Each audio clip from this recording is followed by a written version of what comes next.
one of the sections had only one student that had expressed interest, so we picked those sections to kill to minimize the inconvenience to you guys. So I don't know if those students that were inconvenienced have already been notified. Yeah, I reached out to them.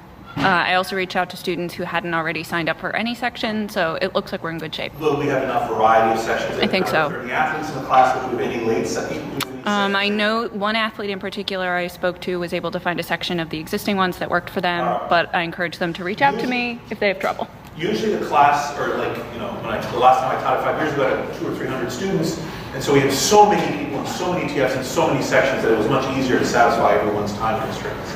But at a scale of 80 to 90, that's where we're at. We are going to send out a URL. Maggie will send you an email. What I need you to do is a little quick survey. It'll take you 5 or 10 minutes. You'll be given 15 conditions, and you'll be asked whether you think those conditions are or are not diseases, and whether they are or not properly the concern of doctors. And we'll collate that data from your responses, and I'll report percentages that the class felt different things, like in 2 lectures, I think. Or maybe Yeah, a week from today. Yeah. So you'll find the information about sections on Canvas. Next week, sections will start to begin. And we'll have how many TFs? We have 3 or 4. We have 3 now. Total, 6 sections total with options. Yep. All right. And I want to mention that, as usual, I prepared remarks today, like I always do, to talk to you guys. But I would love to take questions at any time about anything that we've been discussing. So I know it's not a seminar class. I know the norms aren't necessarily that you would start conversations, but you can trust me that if we get off on too much of a tangent or spending too much time, I'll say, let's go back to where we're at and continue. So you don't have to worry that somehow we're going to go completely off the rails. Are there any questions on the material that we've discussed so far?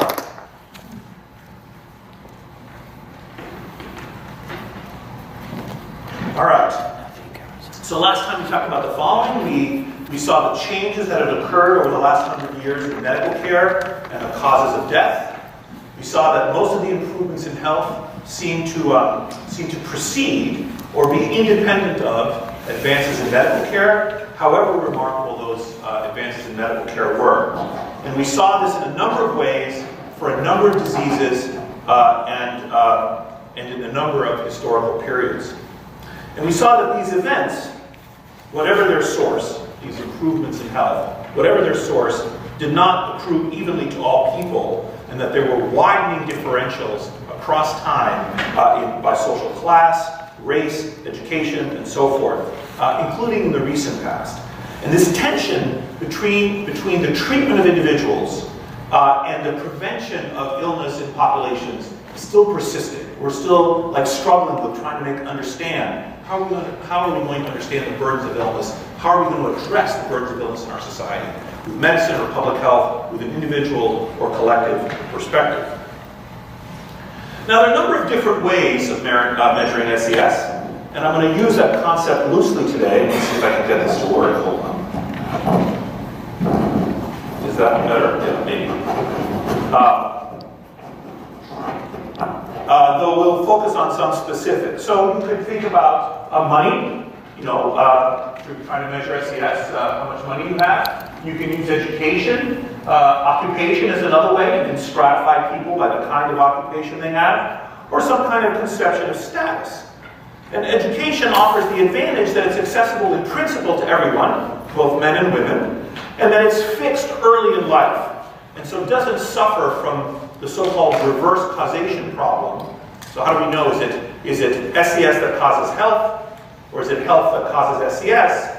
If you assign something prior to another thing, if you assign the SES now, and then you measure the health later, you can be pretty sure that the direction of causation is from the SES to the health rather than the reverse. So education, because it's fixed early in life, has some kind of conceptual advantages if you're trying to understand the relationships, the broad relationships between SES and health. And status can include all kinds of things, like being a descendant of the passengers of the Mayflower, for example, or the first fleet in Australia. When I went to Australia, the people who first were transported to Australia from England were prisoners, were criminals, and their descendants know that I'm a descendant of the first fleet. So that means I'm a descendant of someone who was brought here as punishment for crimes. And they're very proud of this fact. And they will even use this fact, and they'll say that, they'll accuse sort of, sort of wealthier individuals of being, toxic, sort of exercising undue authority, and take great pride in the fact that their heritage, was that they are descended from these transported criminals. So that would be a kind of status. Or you could be a descendant of the Prophet Muhammad and wear a black turban, for example, instead of a white turban, to signify that you're a lineal descendant. Or you could be an aristocrat. You could have some inherited title, for example. Or be a user of Apple products, which is a high status thing to do. Or you could just have charisma, right? Some of us, and you all know this, I mean, we've all met these people, right? You go through life, and you meet someone, and they have the way about them, right? They have charisma, which is an extraordinary thing. Charisma comes from the Greek word charisma, which means a gift. You have some kind of gift from God.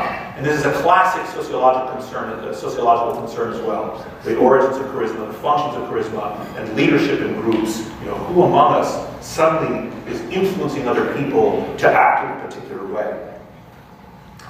Well, if you're poorer or less educated, it's an unfortunate fact of life that you're more likely to die. And this has been observed for an extremely long time, and there's a rather convincing gradient in this regard. So this shows age-adjusted death rates in 25 to 64-year-olds according to education, income, race, and sex. So let's look as we move down the columns. So for example, if you look at white men, white women, black women, and you look at, for example, education, number of years completed, you can just see what their age-adjusted death rates are, and the death rates are higher, more deaths, among the less educated people. And the more and more educated you become, the less and less likely you are to die. And the death rates are higher for men than women because women are very advantaged in this regard. They live longer than men at every age of life. Or you look at income, same kind of thing. The more money you have, the lower your death rates. This occurs in men, it occurs in women, it occurs in whites, and it occurs in blacks. And in fact, even finishing a college degree seems to yield a return. So for example, if you step up from, finish college, didn't finish college, you go from 4.3 to 2.8 is your risk of death. It goes down, your risk of death. If you're a white man, it goes down if you're a white woman. It goes down if you're a black woman, but it does not go down if you're a black man. At least in this study, for reasons I don't know. Why is there no return at the margin? It goes down as you go from these levels of education, but then it flattens out at this point. There's no extra benefit in this subgroup for completing more education, and I don't know the reason for that in this study.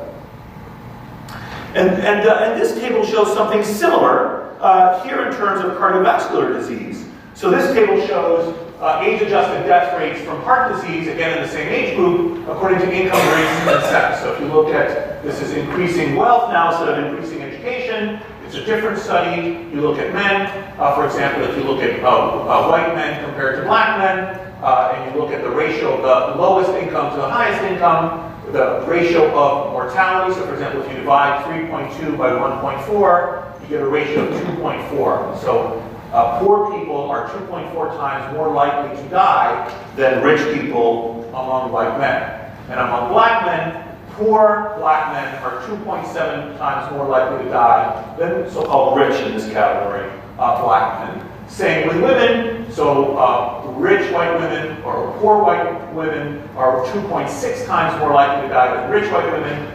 Poor black women are 2.9 times more likely to die. And so that you can see the effect of poverty within each of these four, very simple-minded gender by race dichotomous descriptions. But then you can also look at black-white differentials within income strata. So for example, you can see what's the difference. How much more likely are black men to die than white men if they're poor?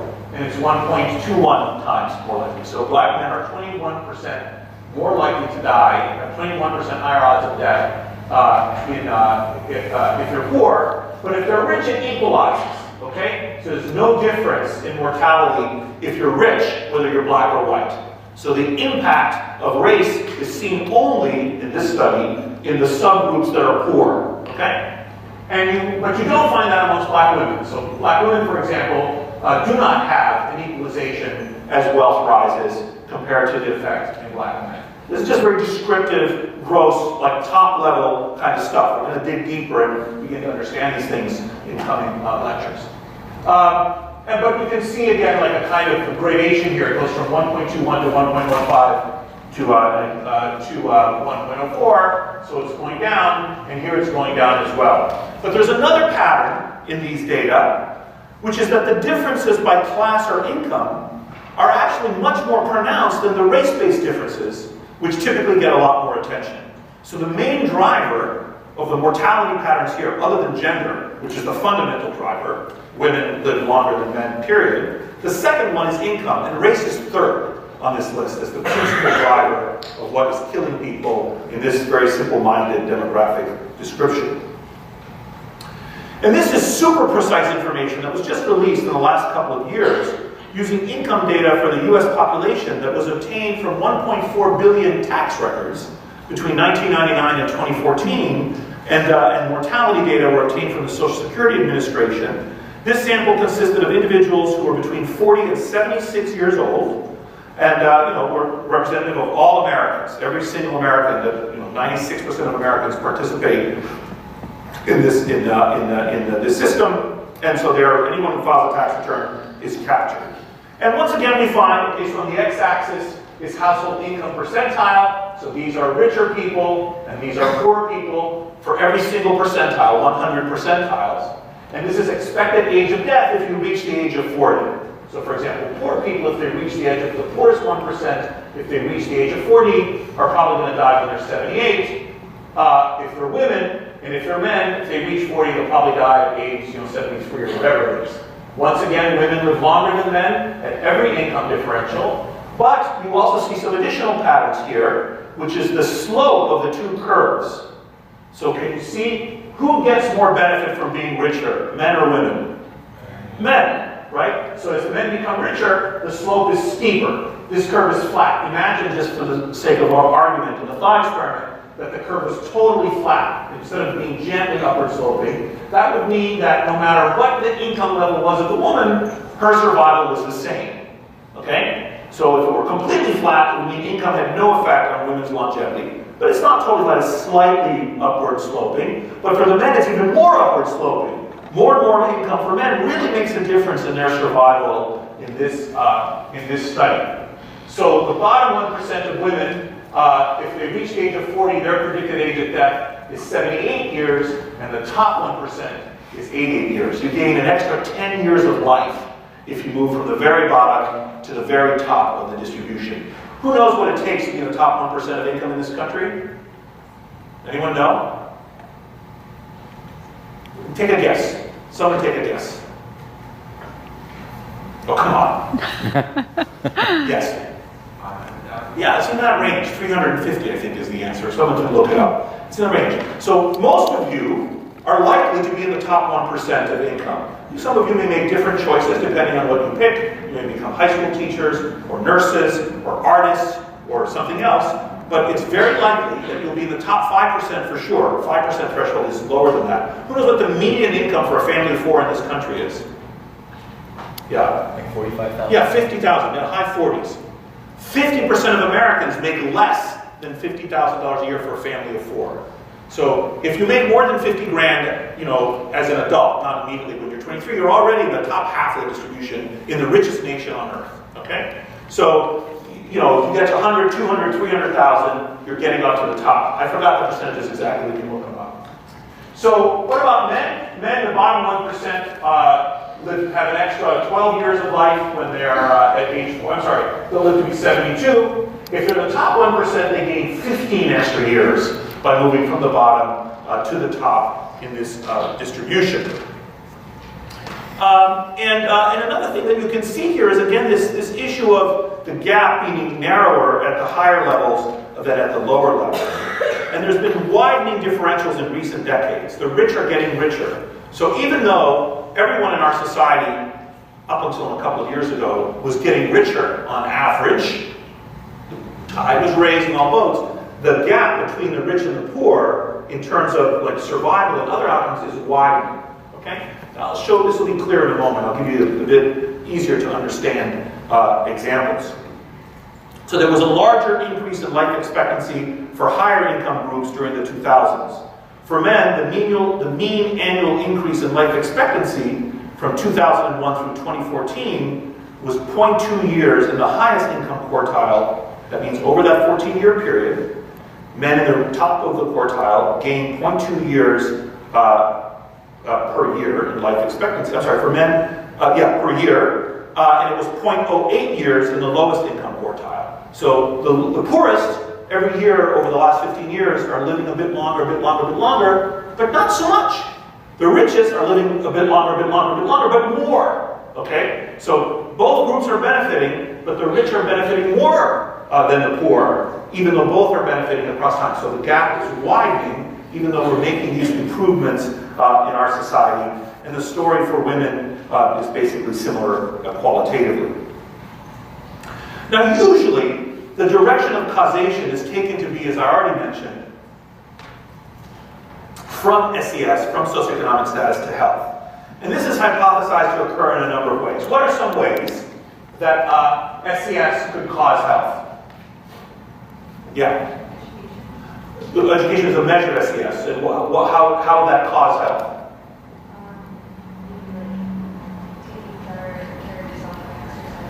Yeah, so you have education, and you know what to do. Somehow you've learned what to do the right thing, and you do the right thing. Selena, right? And your name is Charlie? Stephen, I keep forgetting. I forgot who's Charlie. Maybe he never came again. Stephen. Whether you have insurance or not? Whether you have insurance. Okay, very good. And how might that affect your health? So SES, you're richer, you have insurance, and you have insurance, and... Yeah, you're more medical. I didn't hear it. The ability to get proper checkups. Yes, exactly. So we're going to make the claim that you have higher SES, you buy insurance, you get healthcare, you get health. The last step, as you know, I'm Mr. Nihilist, I'm going to try to undo that belief in you. And we saw last time, remember that when the doctors are on strike, what happens? Health gets better when the doctors aren't available. So we'll come back to this. You're right. But yes, Stephen. And your name is? Lila. Higher SES is not better nutrition. Yeah, so you have more SES, just like you can buy more healthcare, as Stephen said, you can buy more food, as Lila said, and that would be in effect. Other ways. Forgot your name. Ben. Maybe you can do like a job that doesn't have as many hazards. Yeah, so that's exactly right. So if you have, let's say, more education, more status, more opportunities, you're not a minor, who knows what the most dangerous job in America is? Yes, what's your name? Jewel. It's home care, they're not nurses, they're home care workers. No, that's not the most dangerous job in America. I'm talking about the risk of death. I think risk of injury. Oh, injury. Yeah, maybe injury. You're right, actually. No, death. So you're dying from it. Yeah, what's your name? Julius, yeah? Mining is up there, but it's actually logging.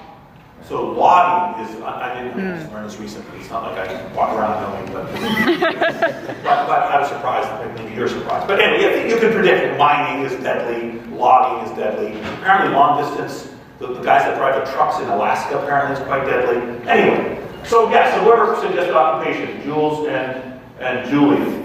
Okay, so these are kinds of ways that you could imagine. You've already come up with a number of the ideas. Different kinds of things. There could be nutritional and sanitational benefits. These are the mechanisms of the effect of SES on health. Material comfort. You live in a safer neighborhood. You're less likely to be shot or injured.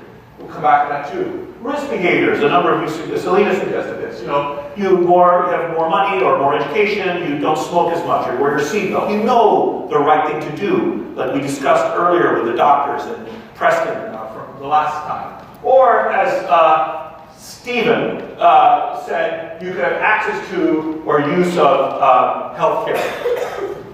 And these factors are no doubt important to varying degrees, but they actually do not explain all of the relationship between SES and health. For example, we've already begun to see that when it comes to the issue of healthcare, at the population level at least, it's not the case that more healthcare leads to more health.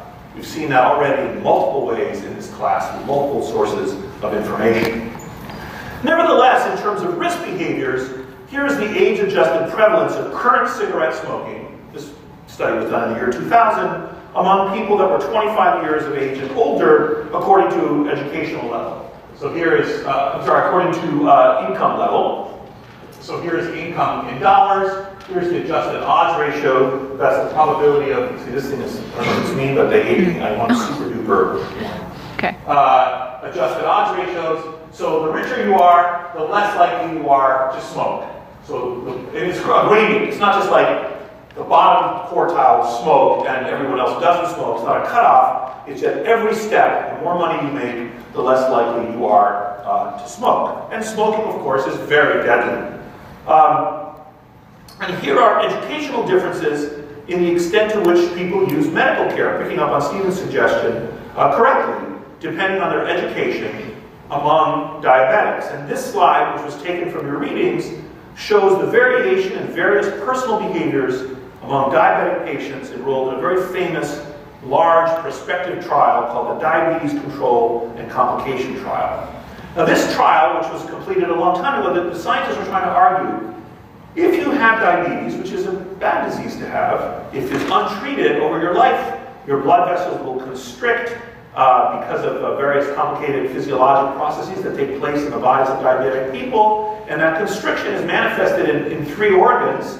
In the eyes, so you go blind because the blood vessels to your eyes aren't working. In the kidneys, where you have tiny blood vessels, so you get kidney failure. And diabetes is one of the leading causes of kidney failure in our society. You need a kidney transplant or dialysis. And in your extremities, where you have tiny blood vessels, and so it's a leading cause as well of amputations. You have limbs amputated because you don't have blood flow to that part of your body. And so the question was, if we really make the effort to teach people how to use insulin really well, how to stick their fingers multiple times a day, titrate their insulin exactly right, manage their diet, like really know what they're eating. If we do everything we possibly can for these people with diabetes and follow them for a long time, can we show that it makes a difference? Does very tight control, tightly managed by nurses and doctors and education and all of that, can we make a difference in the in impact? And so this study enrolled 1,400 patients who were young, 13 to 39 years old, with insulin-dependent diabetes, who had had it for 1 to 15 years and did not have hypertension and, or severe complications, and they were randomized to either an intensive or conventional therapy, and they were then followed for at least 4 years, and sometimes as long as 10 years. So these are the baseline measurements upon entry into the trial. So they looked at what is the likelihood that the patients will manifest these various behaviors depending on how educated were they. Did they have a postgraduate degree after college? Did they have some college or graduate from college or just high school or secondary education? So look at the number of times they monitored their blood glucose per week. The educated people did it 8.8 times per week. The college people 7.7, the high school people 6.7. How many times did they miss their insulin in the past month? These had the fewest misses, more misses, even more misses. Did they follow their regimen? Again, the same pattern. Did they smoke? Again, the same pattern. 40% of diabetic patients who had high school degrees smoked, which is a really dumb thing to do if you have diabetes, to also smoke, compared to 16.5% of people with a postgraduate degree. So these are the baseline measures. Now, one way to measure how you're doing in treating your diabetes is the following idea. I could stick your blood and just check how much glucose there is in that moment in your bloodstream, but as probably most of you know, your blood sugar is very tightly regulated in our bodies, in human bodies. But when you first eat, your blood sugar will spike, and then within 30 minutes it'll come back down to a tightly regulated as your body absorbs the sugar from the bloodstream and stores it in various tissues in the body, glycogen and in fat and so forth. All of it. So if you really want to test how chronically elevated is someone's blood sugar, there's a different test that you can use, and it's called hemoglobin A1C. And this is a measure of whether your red blood cells are coated like sugar-coated donuts, are coated with sugar. So it looks at how much of your hemoglobin is glycosylated, hemoglobin A1C. So the sugar-coated donut measure of your diabetes. And Goldman and Smith, in your readings, hypothesized that imposing this intensive regimen So there was this super intensive regimen where the patients are taught and monitored and they come in all the time. Would it have a larger impact on less educated people because of their poor self-maintenance in normal circumstances? And this is a very stringent test of their hypothesis. You force the uneducated to do the right thing. Okay? Structure versus agency. We say, you're uneducated, you're not acting in your interests, you lack agency, you're not doing what you should do, so I'm going to force you to do what you should do. Can we impose a structural constraint that will then undo your lack of self-care and self-monitoring? Like we'll put the suicide nets under the bridge. You're choosing to jump, but we're going to catch you, we're going to prevent you from killing yourself. And this measures this note here in this slide, the increasing hemoglobin A1C levels across lower education in both treatment arms, but the greater benefit, which is in the lowest row, from the trial of the least educated. So this is taken from your readings. So again, we look at the glycosylated hemoglobin levels, and here are the 3 levels of education. And this is a conventional therapy group, and so at baseline, as we expected, the level is lower, 8.42 in the post-grad people than in the college people, and that's lower again than the high school people. So as you expect, it's this educational gradient, and this is at baseline. And now what happens at the end of the study in the control arm, where people are just said, okay, welcome, just keep taking care of your diabetes as you always were, okay? And then you see that actually the hemoglobin A1C actually gets worse in this group. So the people that are randomly assigned to continue regular care, there's no difference, or a slightly worsening of their hemoglobin A1C levels with time. Is everyone with me still? Yeah? Now let's look at the treatment arm. And in the treatment arm, we see again the same patterning. You know, it's like hemoglobin A1C levels go up as you have less and less education. And at the end of the study, we see that within each group, the levels have gone down, so they've not stayed the same. The hemoglobin A1C levels have improved with the super strict care. And now we can compute the difference between the two. So we can say, okay, what's the difference, here, between the baseline and the beginning? So we can compute the difference here. So here it went up, the hemoglobin A1C level went up 0.46 points, went up 0.32, went up 0.64. Here it went down 0.85, 1.56, 1.51. This is all in your readings. And now we can subtract these two numbers from each other and estimate the treatment effect. How, compared to the controls, in each educational group, how good was the treatment in lowering the hemoglobin A1C level? And that's the bottom line here, and what you find is that it had the biggest impact in the least educated people. Structure matters. It's not just agency, right? If you do the right thing, you force these people to take care of better care and provide the resources, you can make a difference in their diabetes management. That is, the impact of enforcing a common treatment regimen can be discovered by subtracting what normally would occur in the control sample with what took place under an enforced treatment regimen, which was in the treatment sample. And these results, which are listed in the final row, demonstrate that enforced treatment had a much larger impact on the less educated patients. So who sleeps on their backs? Raise your hand if you sleep on your backs. Who sleeps on their sides? Who sleeps on their stomach?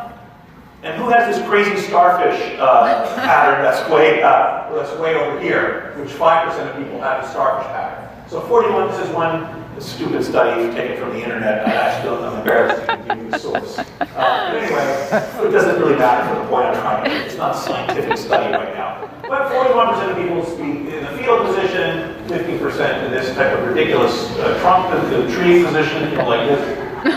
This is a nostalgic position.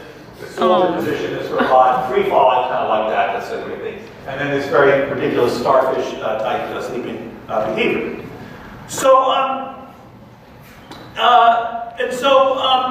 well, what if you don't force people to do the right thing? What if you offer a free, easy, life-saving intervention like the Back to Sleep campaign taken from your readings? And as you remember, the Back to Sleep campaign, I forgot if this was in the 80s, in the 90s. In the 90s, a lot of kids were dying of SIDS, okay? And one of the main reasons kids die of SIDS is you put them to sleep on their face down. So unlike you guys, those of you that sleep on your faces when you're an adult is fine, because when you start to suffocate in the middle of the night, if you happen to start to suffocate, you wake up and you lift your head and you say, I need to breathe, okay? But if you're a baby, you can't lift your head and you start to suffocate and you die. And so there was an epidemic of SIDS in the 90s, and everyone got very concerned. And they said, there's a really simple thing we can do to prevent babies from dying from sudden infant death syndrome, SIDS, which is you just put the babies to sleep on their backs. And what's the great thing about babies? They can't roll over. They can't move. Thank you, Maggie. Sorry. They can't move. They can't roll over. When they do start to move, it's a whole other world of pain. But until they start to move, you can turn them on their backs and they're stuck there and they can't move. And so the United States made this huge effort, and it's free. It doesn't cost anything. So they made this huge effort to educate people on putting their baby back to sleep. Put the baby to sleep on their backs. Some of you, because I've been teaching this class for so long, I'm beginning to get letters from students I taught this to 15 years ago, write to me now that I remember when I took your class that we're supposed to put our babies to sleep on their backs, and I just want you to know we had our first baby and we're putting us to bed. So this may be life-saving information or something. Anyway, so now let's look at SIDS cases per 1,000 births, and we're going to look at the baseline period before the Back to Sleep campaign and a period after the Back to Sleep campaign. And we're going to look at whites, blacks, and Hispanics. And we're going to look at education levels. So there's a lot of information here, but I'm going to walk you through it because the punchline is worth it. Okay? So let's just focus first on the whites before the education campaign. And if you look at the level of SIDS cases in whites amongst the least well-educated, they had a level of 2.5.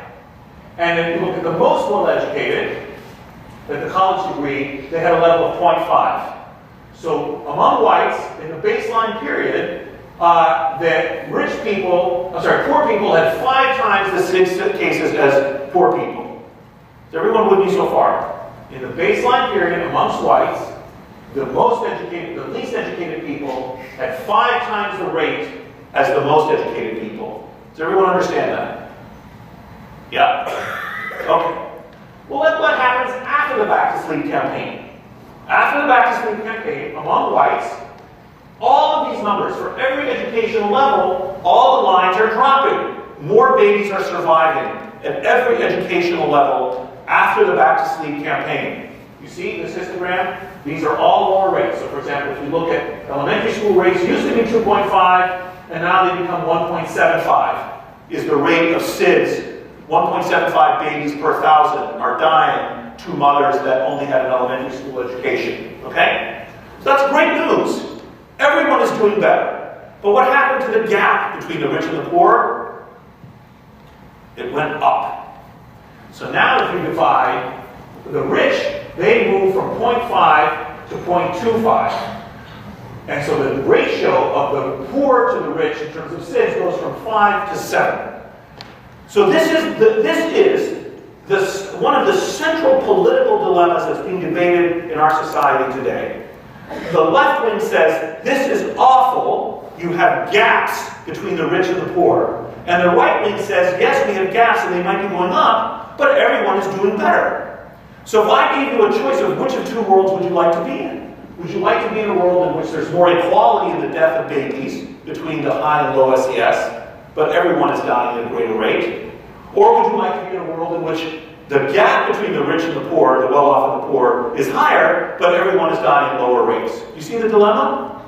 This is one of the central dilemmas. And this comes up in public health campaigns all the time. Because when you roll out information, knowledge-based interventions in how to make your health better, who uses it? The rich, or the educated, or high SES people. They can exploit, just like Preston showed, going all the way back 100 years, this has always been the case, that the people at the top can take more advantage of things when they come out. Now, it's not the case that people at the top always benefit. For example, cigarettes were first adopted by richer people when they were first invented, and then poor people traded. And we'll come back to that story as well. The story is very similar if you look at other ethno-racial groups, it's basically exactly the same story. So for example, here, among blacks, you see higher rates of SIDS than among whites. Among Hispanics, you see lower rates of SIDS compared to whites. And this idea that Hispanics often have better health outcomes than whites is something known as the Hispanic paradox. And we'll return to this idea as well. It's called a paradox because you would think, because they're an ethno-racial minority, they should fare worse.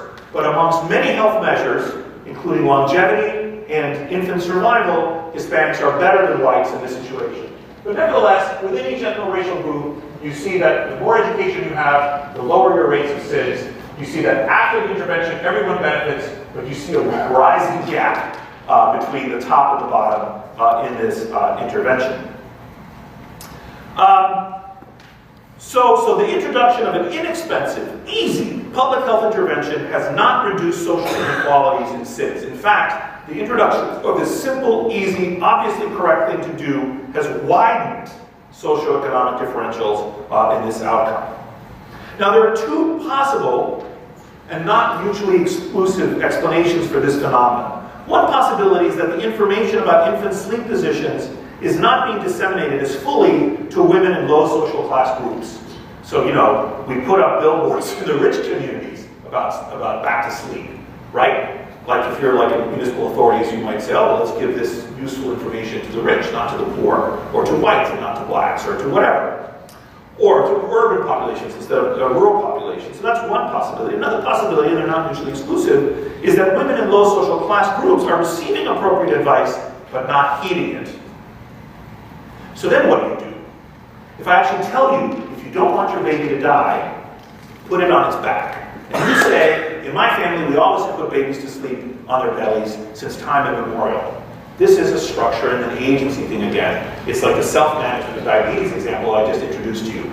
Should we, force you? Like all beds in the United States should be sold with alarms so that if you ever put a baby to sleep on its face, the police will be notified and someone will come and take your kid away? That seems absurd. But, it's this tension, right? The structure versus agency tension.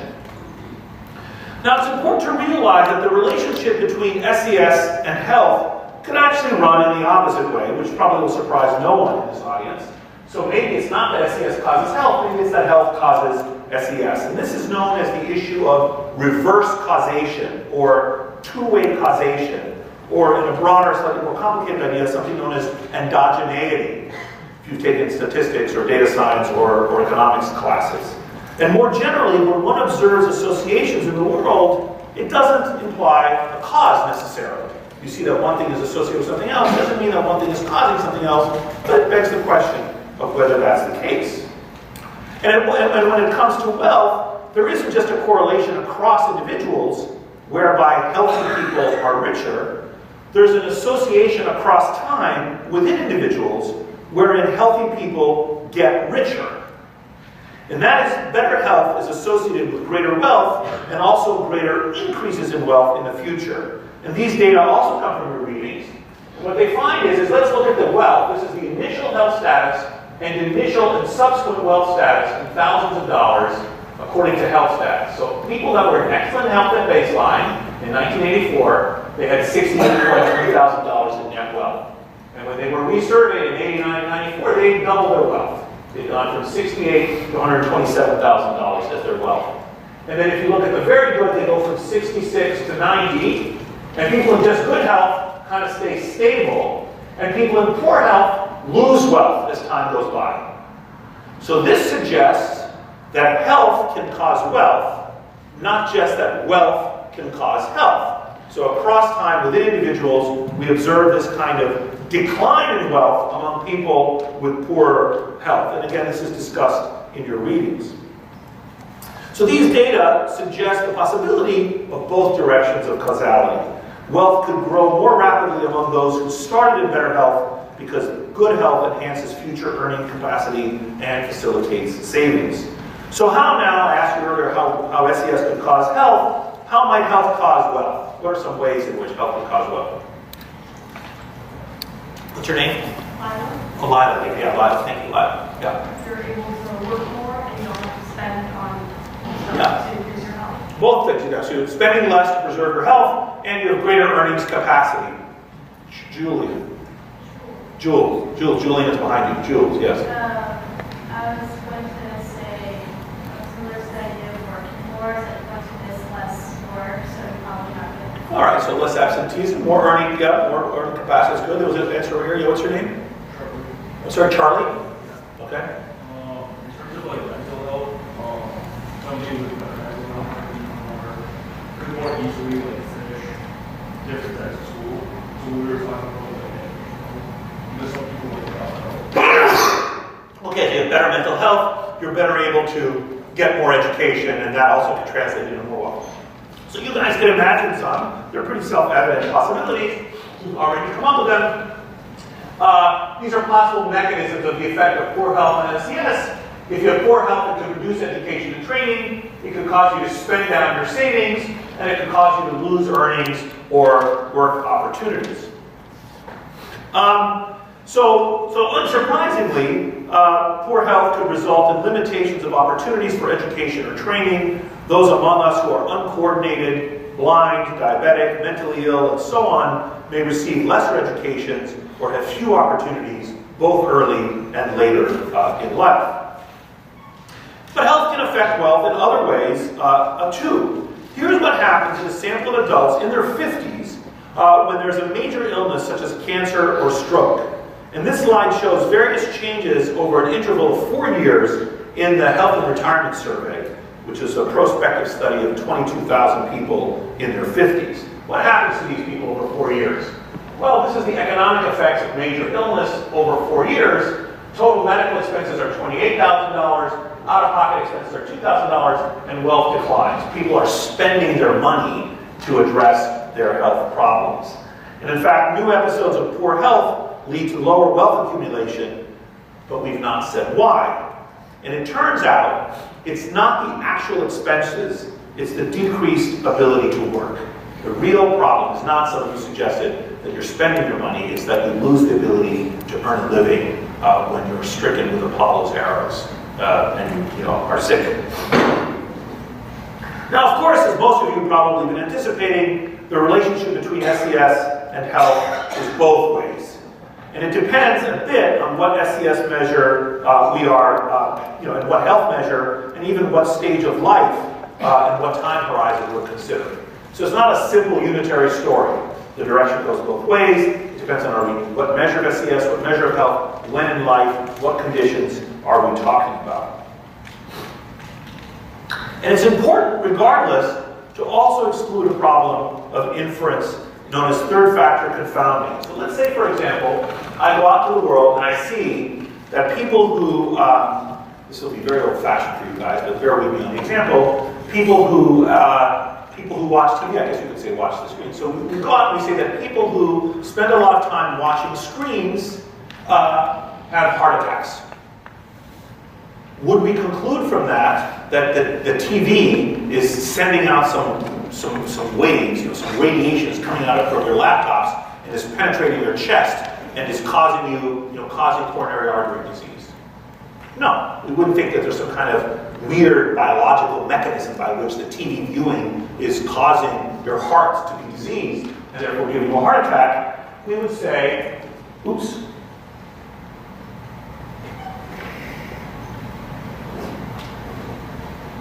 We would say, actually, there's some other factor, a third factor, like a sedentary lifestyle. And if you have a sedentary lifestyle, it causes you to watch TV. You're spending your days watching TV. And it's that sedentary lifestyle that's also causing you to have a heart attack. So the association between TV viewing and heart attack is false. It's not the TV is not killing you. It's some third factor which is causing both the TV viewing and the heart attack, which are causing you to have this false impression of a relationship between TV viewing and heart attacks. And in fact, it could be something else. The case of SES and health, not only can there be two-way causation, but it could be more complicated still. It could be the case that there are some personality traits, for example, being very obsessive about taking care of yourself, that lead you to have better health and better wealth, right? So let's say they're like obsessive, people who are like really fastidious, for example. Maybe fastidious people are able to finish their education. All of you, in order to get to where you are here at Yale, you were really like obsessive in high school, okay? So maybe it's that obsessive quality that you all have. that's causing you to increase your SES, your education level, and maybe that obsessive quality is what's also going to make you be healthier. Focus on your body, taking care of yourself, and so forth. So maybe it's not your education that's causing your health. Maybe it's personality or other inborn traits. For example, intelligence. Maybe smarter people, as we saw, are more likely to take risks and have bad health. And maybe smarter people acquire more wealth. So maybe it's your intelligence that's causing both of these things. Or genotypes. Maybe it's your genes. Some people think that there can be some kind of latent trait. I don't know if this is true, but some kind of latent trait that are like good bodies. Like people have good bodies. And good bodies, and I'm using that very loosely, both result in higher SES and higher health across time. Now, an ideal situation, if we really want to get this straight, would be to somehow do experiments where we give people wealth and see what kind of health results from this. So, there are a number of ways we could think about doing this, but if we can't do it artificially, like if we can't actually do an experiment where we take 10,000 people and we move half of them to the upper middle class and move the other half down to the working class, and then we follow them forward and see in that experiment, we can't do that. Is there a kind of natural experiment that we might do similar to the doctor strikes? Remember earlier we were trying to imagine what would it be like to have a world without doctors, and so we said, we're going to use a natural experiment of strikes. What would be a natural experiment for wealth that you might guess? Yeah, Ben? Winning the lottery. Lottery, yeah. So one possibility is just dumb luck, you win the lottery. Among people playing the lottery, some will win and some will not win. So those who are randomly chosen to be given wealth, what happens to their health afterwards? And a number of scientists have thought of this idea. Here's longitudinal data regarding a random sample of Britons who received a medium-sized lottery win of between 1,000 and 120,000 pounds. That was approximately $200,000 when the study was done. And they had two control groups. One that didn't win, everyone's playing here in this group. One doesn't win, and so you're not, if you compare, in our society, if you compare people who played the lottery to people who didn't play, which group would be healthier? What? People didn't play. What's her name?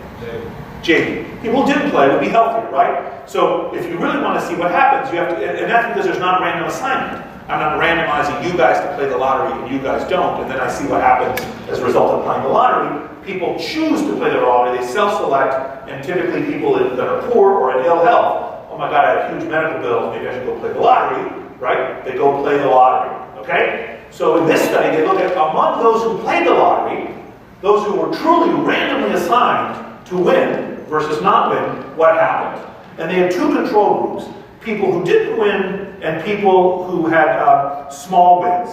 And what they found was, so people who, this is the mean change in a general measure of quality of life. So this is kind of a composite measure of health quality, of how you feel, your wellness, let's say. How much does it change from before versus after you play? And what they found is that if you won a big win in the lottery, you have a big bump up in your self-assessed health compared to people with small wins or no wins. Okay, that's like a pretty good experiment testing the impact of SES, here measured as wealth, upon health. 2 years after a lottery win, the average measured improvement in mental well-being is 1.4 GHQ units on a 36-point scale. And to provide a better feel for the size of this effect, it can be compared to becoming widowed, which is associated with a worsening in people's mental health on average of 5 GHQ points. So winning a big lottery is about as good for you, about a third as good for you as becoming widowed is bad for you. Okay? That's a big effect on this situation. Here's another paper that studies the effects of income on health and mortality using lottery prizes. The findings here also are that higher income causally generates good health, and that this effect is of a similar magnitude as when traditional estimation strategies that don't rely on the kind of random effects of a lottery are used.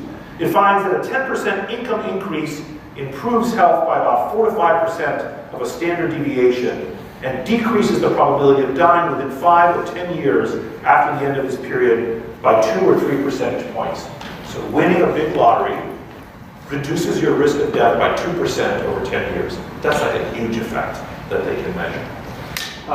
So this shows the dependent variables here. This shows the average lottery prize. Average lottery prize. These are separate models. So these are the outcomes, for example, dead in 5 years, all players overall. Winning a prize reduces your risk of death. Being dead in 10 years reduces your risk of death, and so forth. And they can look at just among the aged or among, they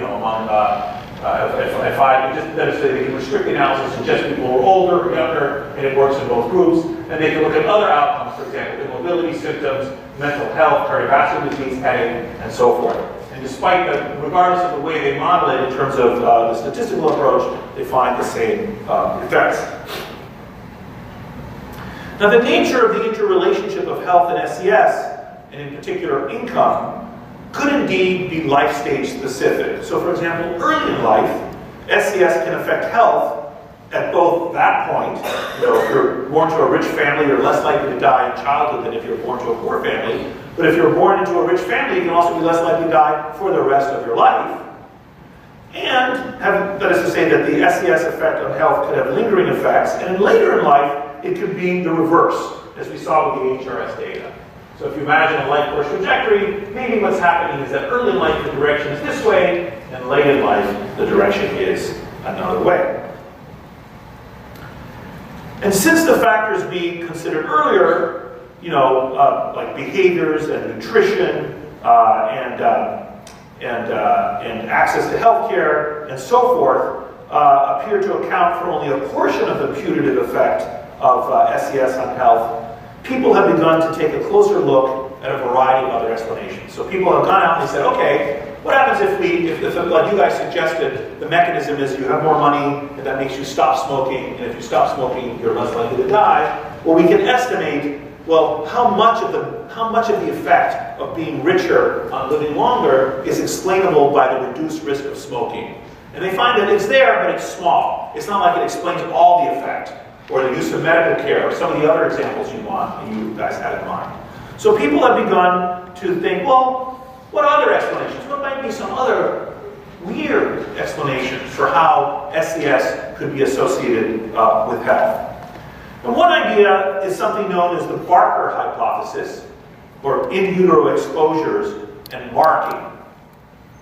So for example, here the idea is that nutritional or other deprivation in utero may lead to preferential blood flow to critical organs, and the deprivation of other body parts when you're in utero, in your mother's uterus, setting you up for problems in later life with metabolism, the coagulation system, the cardiovascular system, and so on. So here the idea is that if your mother is poor, or if your mother doesn't have enough food to eat, or has some kind of other disadvantage, the response of the fetus in the mother's uterus is to preferentially send blood to the brain to sustain the brain and starve the trunk, right? So the babies are born smaller, let's say. They're small weight for birth, or they have a redistribution of blood flow in the fetus because of the mother having this SES exposure, and that marks the body, that changes the body of the baby that is born, and that marking stays with it for the rest of its life. There's disproportionate growth in different parts of the fetus. And these conditions in later life contribute to higher risks of diabetes, cardiovascular disease, and so forth. And similar work, in fact, has been done with victims of exogenous famines.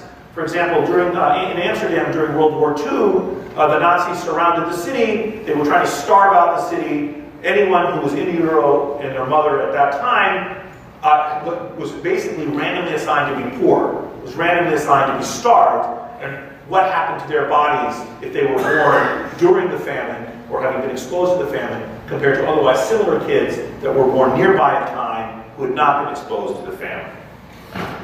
And we're going to learn more about this as well in this notion, when we come back later in the class, to this notion of social epigenetics, one biological mechanism by which this might take place.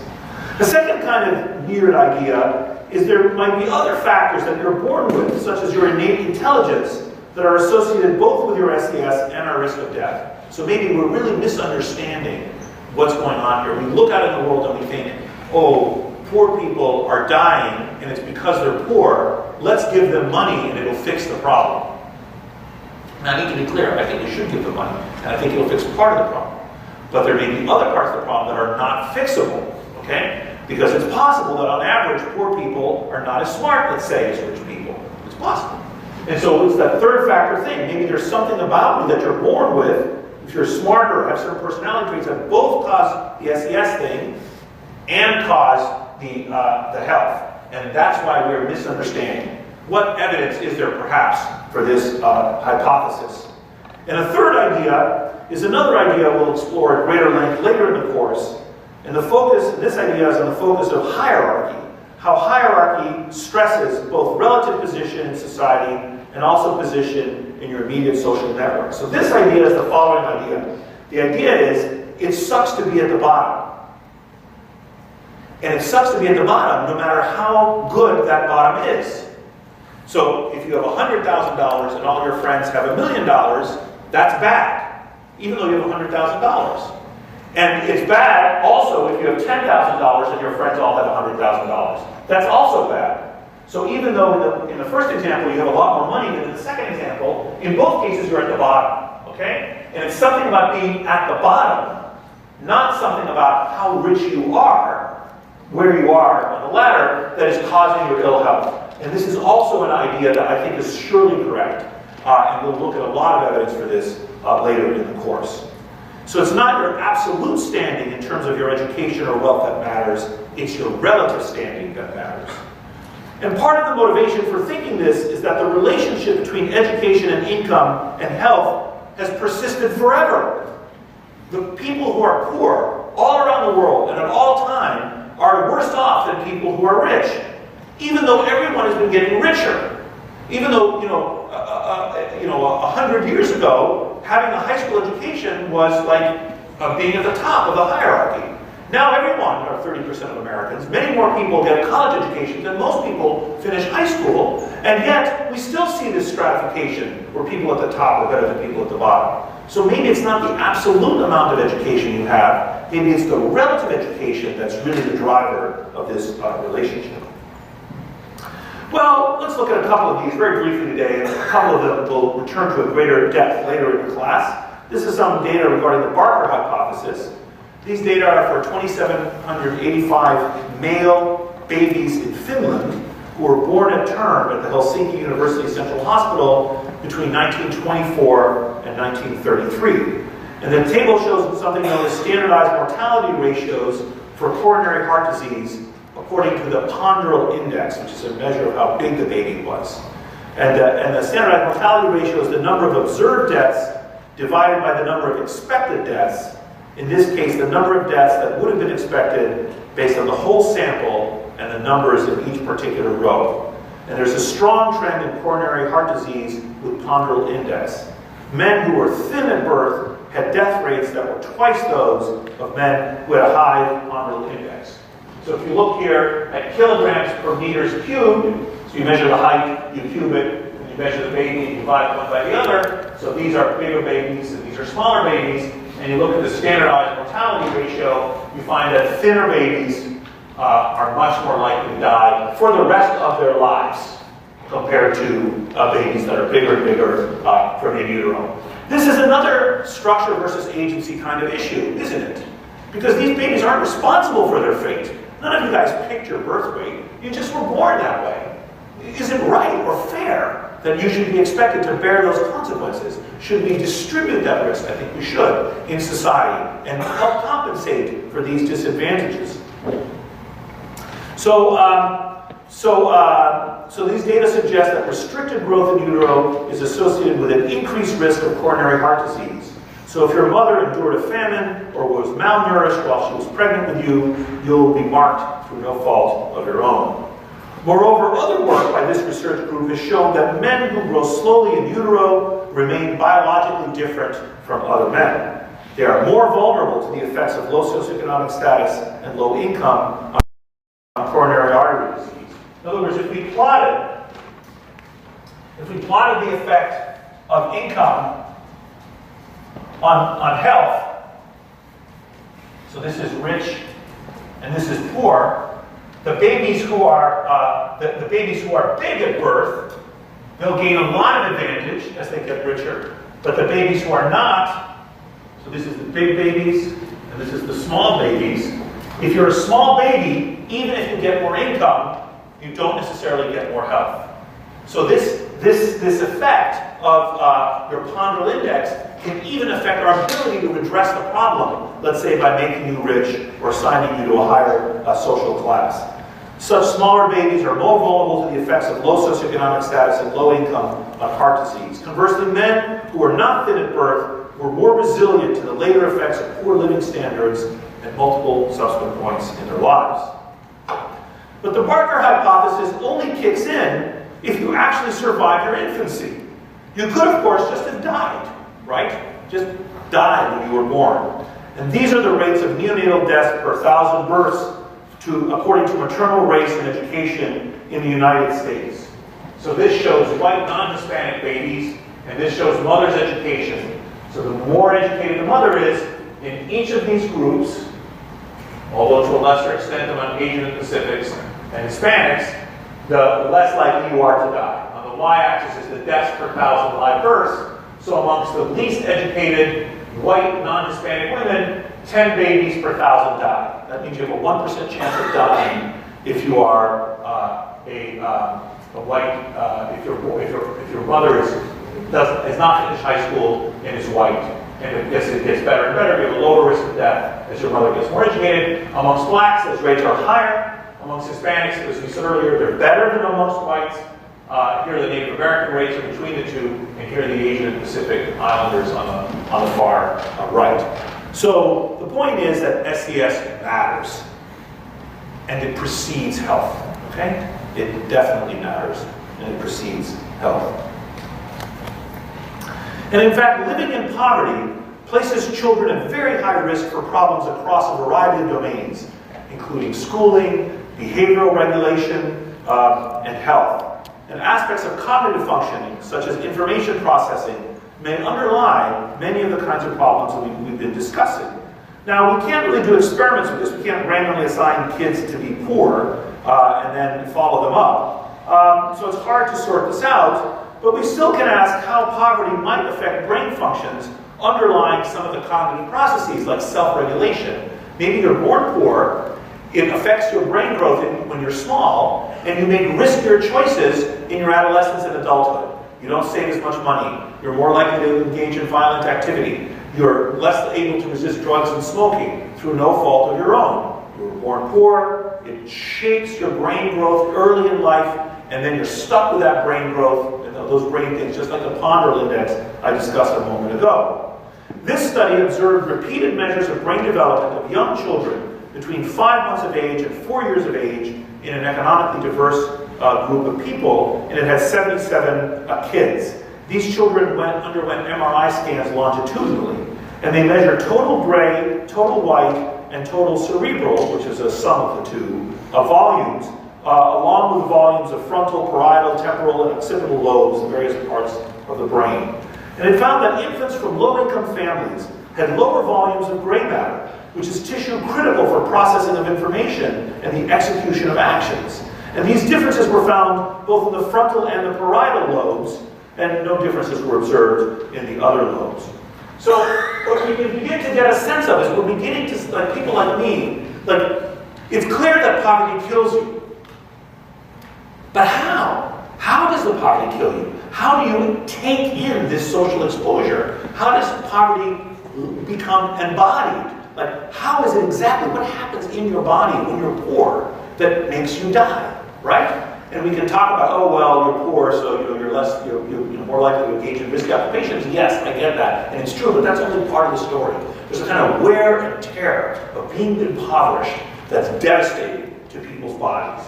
And we're beginning to see right now, in this epoch, when you're in college, the study was just published a few years ago, beginning to do some studies that look at this, that look at brain volume growth according to age in different classes, socioeconomic classes. And this is I mean, you know, it's a really depressing reality that I think we just have to take in and begin to think about what, as a society, can we do about this.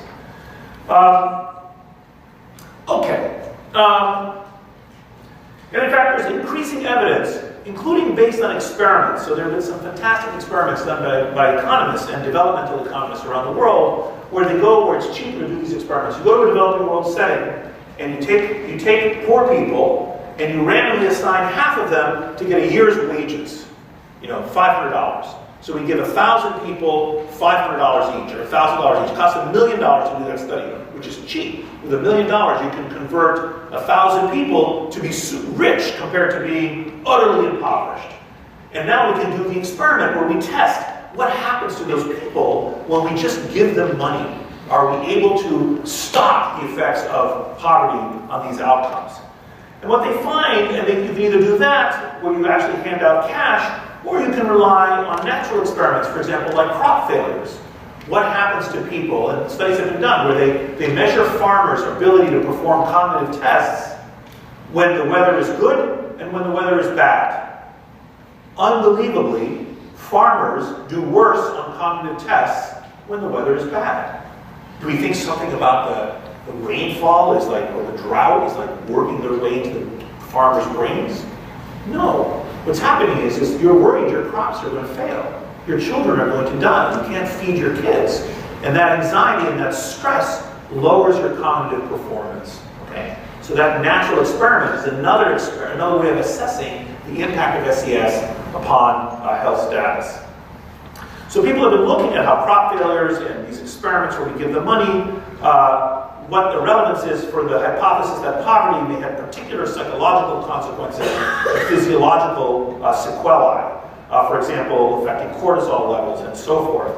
And they find, in fact, that being randomly assigned to be poor increases your risk discounting, increases your time discounting, you take risks more easily, you keep valuing future time more easily. It affects your affect, and it unsurprisingly affects your stress level.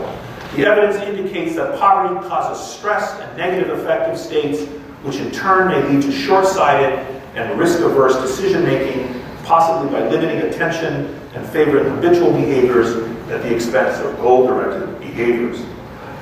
And together, these relationships may constitute a kind of feedback loop that contributes to the perpetuation of poverty. Okay? So you're poor, you can't, I'm caricaturing this, so please don't misunderstand me. You're poor, you can't think straight. Because you can't think straight, you become poorer, which means you can't think straight. So you get this vicious cycle where we can't help people to escape poverty unless we employ different kinds of structural interventions to make a difference in these people's lives. Now let's consider one third factor example, which I alluded to, and then I'll close with a couple of ideas. Actually, I'll just blow through this. Several hypotheses have been proposed to explain the association between intelligence and later risk of mortality, and one suggested causal mechanisms that have been put forward in which cognitive ability is the exposure and disease or death is the outcome include that there's a mediation by adverse or protective health behaviors, so smarter people, let's say, are less likely to smoke, more likely to exercise, or disease management behaviors like we saw with the diabetes trial, or adult socioeconomic status. So for example, if you're smarter, you, let's say, have less risky jobs. But, you know, these are some of the ways in which being smarter, born to being smarter, might improve your health in the long run. And there's also some evidence of a genetic contribution to the association between general cognitive ability and longevity, which supports this idea I alluded to earlier of a kind of system integrity theory that posits a latent trait of optimal bodily functioning, which is indicated both by cognitive test performance and by disease biomarkers. Now, none of these possibilities are mutually exclusive, and your readings for today included this prospective cohort study, which was based on a whole population of people in Scotland in 1936, something like 65,000 people that were linked to mortality records over 68 years, and through 2015, and they found that childhood intelligence was inversely associated with all major causes of death.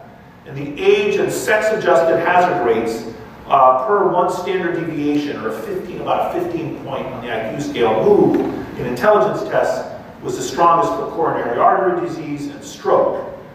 And let's just say the smarter you are, the less likely you are to have coronary artery disease and smoke. And there were other notable associations as well. I just picked a few from your readings. So this looks at, like, if you look at the smarter you are, what's your risk of coronary artery disease? Smoking-related cancers decline, not so much of an effect on non-smoking-related cancers, and that suggests that being smart stops you from smoking, which is how it benefits cancers.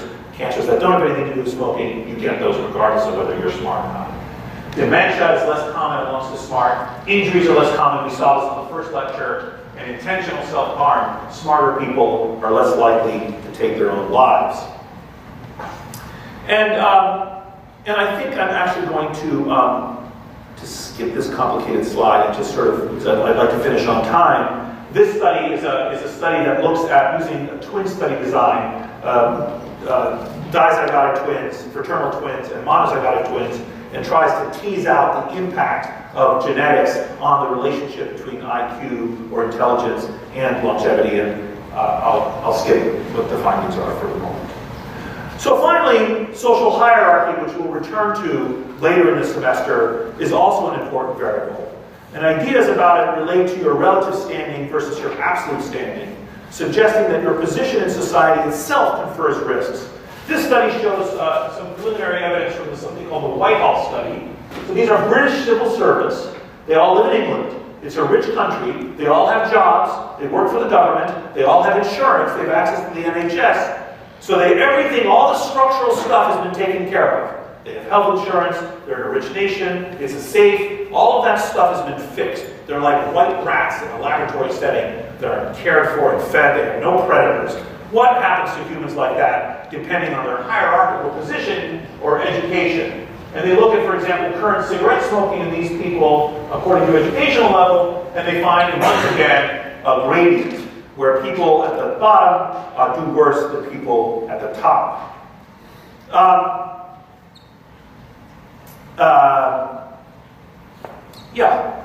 And these rates were adjusted for a number of other factors.